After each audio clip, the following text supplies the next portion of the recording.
Shalom jemaat yang dikasih oleh Tuhan.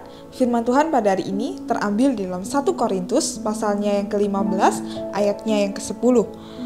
Tetapi karena kasih karunia Allah, aku adalah sebagaimana aku ada sekarang, dan kasih karunia yang dianugerahnya kepadaku tidak sia-sia. Sebaliknya, aku telah bekerja lebih keras daripada mereka semua.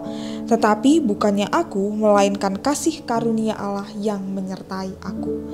Jemaat yang dikasih oleh Tuhan, kita hidup karena anugerah Allah. Setiap aspek di dalam kehidupan kita itu semua karena anugerah Allah.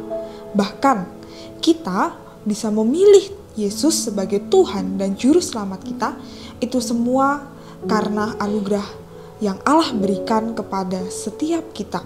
Oleh karena itu, di dalam setiap kehidupan orang percaya, anugerah Allah itu selalu tersedia. Jemaat yang dikasih oleh Tuhan, kita melihat bagaimana masa lalu dari Rasul Paulus sebelum pertobatannya ketika ia melakukan perjalanan ke Damsyik. Dia adalah seorang penganiaya Kristen. Maka dari itu, di bagian ini Rasul Paulus mengatakan bahwa hanya karena kasih karunia, hanya karena anugerah yang memampukan dia supaya dia boleh melayani Tuhan. Rasul Paulus mengatakan bahwa dia adalah manusia yang berdosa.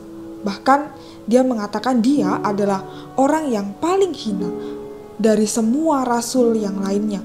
Tetapi Rasul Paulus menyadari bahwa karena kasih karunia Allah itulah yang memampukan Rasul Paulus, dan karena kasih karunia Allah itulah yang mendorong Rasul Paulus untuk dia bekerja lebih keras lagi melakukan pelayanan. Maka dari itu, di dalam ayat ini juga dikatakan bahwa tetapi bukannya aku, melainkan kasih karunia Allah yang menyertai aku. Jemaat yang dikasih oleh Tuhan, kita adalah manusia yang berdosa. Kita mempunyai keterbatasan, tetapi karena kasih karunia Allah, tetapi karena anugerah yang Allah berikan kepada setiap kita, sehingga semata-mata kita boleh dilayakkan oleh Allah. Dan yang menjadi pertanyaan bagi kita adalah, sebagai orang yang percaya, yang telah menerima anugerah keselamatan itu, apakah respon kita? Apakah kita sudah mensyukuri akan setiap anugerah yang boleh Allah berikan kepada setiap kehidupan kita? Tuhan Yesus memberkati. Mari kita berdoa. Bapa di surga, kami mengucap syukur Tuhan untuk kebenaran firman-Mu yang pada saat ini boleh mengingatkan kami bahwa kami ada sampai saat ini Tuhan, itu semua karena anugerah Tuhan. Seperti Rasul Paulus yang Tuhan boleh layakkan untuk melayani Tuhan, dan kami juga Tuhan rindu Tuhan juga boleh menolong kami, Tuhan boleh melayakkan kami untuk kami juga boleh melayani Tuhan lebih lagi. Terima kasih Tuhan untuk anugerah yang Tuhan berikan buat setiap kami. Terima kasih Tuhan Yesus, hanya di dalam nama Tuhan Yesus kami berdoa. Amin.